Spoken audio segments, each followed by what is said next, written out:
Hello all. ஒரு டேஸ்டியான ஹெல்த்தியான ஹை ப்ரோட்டீன் சோயா கிரேவி எப்படி பண்ணுறதுன்னு பார்க்கலாமா?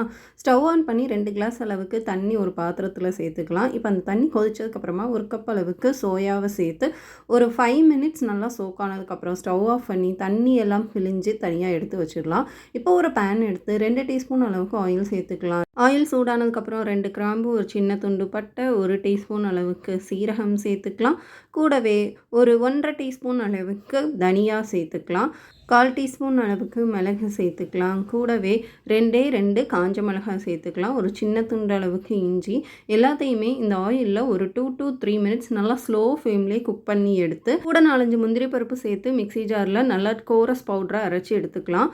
இப்போ இதே பேன்லேயே வந்துட்டு ஹோல் ஸ்பைசஸ் ஆட் பண்ணிக்கலாம். கொஞ்சமாக தேவைன்னா ஆயில் சேர்த்துட்டு இப்போ தேவையான அளவுக்கு கருவேப்பிலை, 4 பச்சை மிளகாய் சேர்த்துட்டு 4 தக்காளி பழத்தை மிக்ஸி ஜாரில் நல்லா ஃபைன் பேஸ்ட்டாக அரைச்சி அதையுமே சேர்த்துக்கலாம். தேவையான அளவுக்கு உப்பு, மஞ்சள் தூள், அப்புறம் 2 டீஸ்பூன் அளவுக்கு மிளகாய் தூள் ஆட் பண்ணிக்கலாம். ஒரு 5 to 8 மினிட்ஸ் இதை நல்லா குக் பண்ணிக்கிட்டே இருந்தால் இந்த அளவுக்கு திக்கான கன்சிஸ்டன்சி வந்ததுக்கப்புறமா நம்ம ஆல்ரெடி அரைச்சி வச்சுருந்தோம் இல்லையா அந்த கோரஸ் பவுடர், அதையுமே சேர்த்துக்கலாம். இது கொஞ்சம் கட்டி கட்டுற மாதிரி இருக்கும், அதனால் நல்லா மிக்ஸ் பண்ணி விட்டுருங்க.